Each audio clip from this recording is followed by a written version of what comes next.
Hi everyone, I am Corione, your witch in residence here on YouTube. And I know that traditionally it's December and everybody does Christmas movies and reviews of them and whatnot. I'm not going to do that. Instead, I've decided to review movies that are set at Christmas but are not necessarily Christmas movies. So, with that in mind, I figured we would start with Gremlins. Now, before we get too deep into it, I would just like to ask if you have not yet subscribed, please consider doing so. It will unbelievably help out the channel. And if you know somebody who isn't subscribed to my channel, please ask them to subscribe. It really helps me out.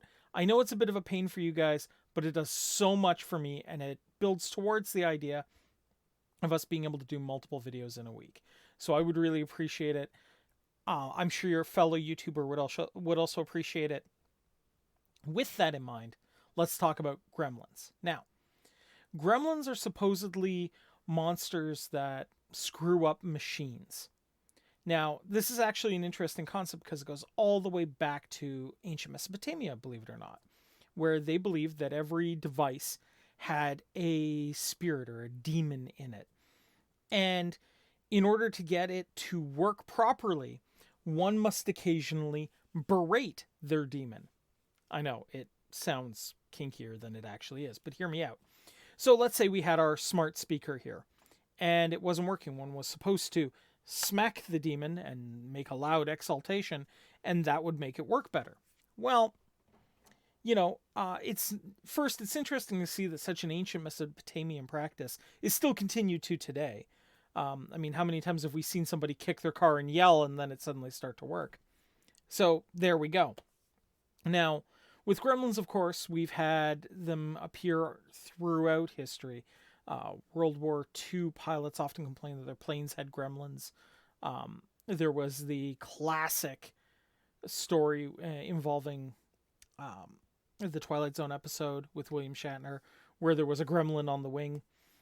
But this is the movie Gremlins, and it starts out where we have a gentleman going to a ancient Chinese shop with mystical properties and finding a mogwai, a little fuzzy critter, not Baby Yoda, who, sings and is cute and is adorable, but there are several simple rules about him. Don't feed it after midnight, don't get it wet, don't expose it to sun. Now, of course, all three of them happen in the movie to hilarious and scary sometimes results. But it's an interesting piece because it talks about basically a mystical contract when you have a creature and it has rules applied on it for its care. Now, the interesting thing is there is a human version of this too, called a Gieas. Okay, and the basic idea is you have made an agreement for some sort of power, and in exchange, you agree to, say, perform a service or adhere to a set of rules.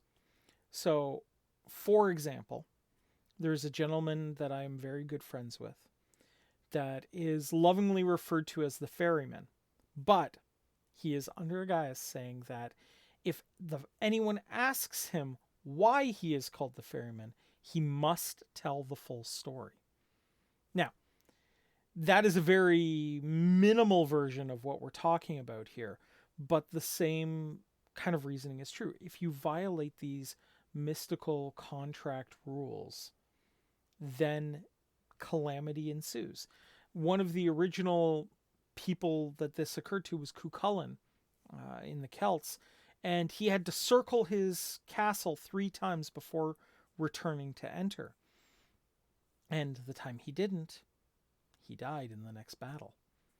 So, when we think about this, there are a couple of different components to this kind of philosophy. The idea that by doing so, you gain some sort of benefit. Cuchulainn was always successful in battle. After his deal was struck with, I believe it was the good neighbors, the fairy,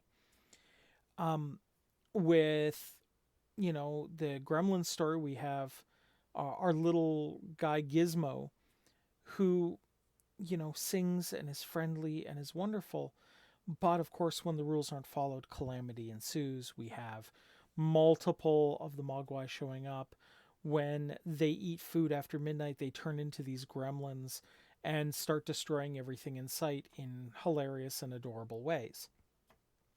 Now, I think this follows that paradigm pretty closely, and it's an interesting idea. And a question that I would ask of you guys: what would you, even if it seems silly, be willing to do for a small benefit? Okay. It becomes an interesting question. Now, personally, I'm going to say for the record that I am not under any such agreement that I've ever made. I have decided personally that keeping to these sort of things would, one, lead people to think I have some sort of OCD about something, and two, um, I take mystical contracts very, very seriously, and I would be very concerned about the potential for violating one. So I do my best to avoid these sort of mystical contracts whenever possible, but do agree to be friendly and be amenable to a lot of different mystical agreements, in terms of, while I don't necessarily sign anything or make anything formal, I tend to be kind to other people and have them be kind to me, and it usually works out in my favor. So the question becomes, what would you be willing to do for that kind of power? Would you, say, for example, be willing to do like Cuchulainn did, where you had to walk around your house 3 times before entering, but in exchange you would be successful in any combat? Would you be willing to tell the story of a, a actually kind of romantic, if weird, little story, but in exchange, whenever you told a story, you would captivate your audience and fill them with joy? These are the kind of small powers that I've seen over time, and I think they're wonderful. For those who have chosen to do it, I think it's a wonderful choice to make. It's not one I would necessarily make, but it's their choice. So I guess the question becomes, would you be willing to do it? And would you be willing to live with the consequences of it? Because ultimately, at the end of the day, that is what we are talking about here, is choice and consequence, right? Gizmo's owner inadvertently chose to expose the Gizmo to water, and then had to deal with the repercussions of that, having a horde of little monsters that he had to deal with. These are themes that come up again and again in mystical tales and fantastic stories.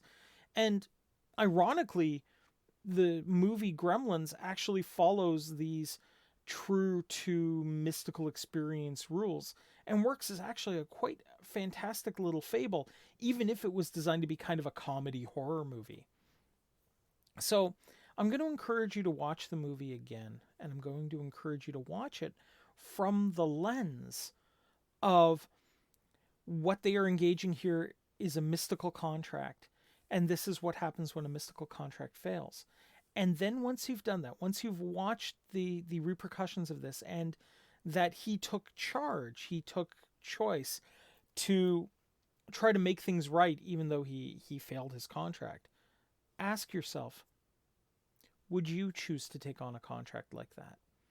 Would you choose to have a stalwart, friendly, loving companion if there were some very firm and hard ground rules that you had to follow in its care? Would you be willing to make a promise for the rest of your life if those things in the rest of your life actually went well? There's even a kind of a, I want to call it a fascinating Egyptology story about a gentleman who supposedly found a ring in one of the marketplaces on the way to Egypt that was said to be from Atlantis, and that if he wore it, he would come to no harm. What he didn't realize, though, was when he took it off, of course, everything came up to come back to him, and he wound up dying. So the question becomes, would it be worth it? Would you wear an item for the rest of your life that prevented you from being harmed? And then how long would it prolong your life? these are interesting questions. These are things that I entirely encourage you guys to discover and discuss in the chat room. I'd love to hear what you guys have to think about the idea of rewatching Gremlins as a textbook example of how mystical contracts work and what happens when they go bad. Because, well, let me tell you, when they go bad hard. So stop and think about it. Please let me know. I just wanted to say, for all the new people that have shown up since my Rogue Council episode last, thank you so much. We do that every other Thursday. So we have a show coming up. I'm not going to reveal the topic yet, but I think it's going to be another winner, and I really hope you guys will come out and take a look at it. So that's what I have today. I'm going to let you guys go. Merry meet, merry part, and merry meet again. Thank you so much, guys. Take care.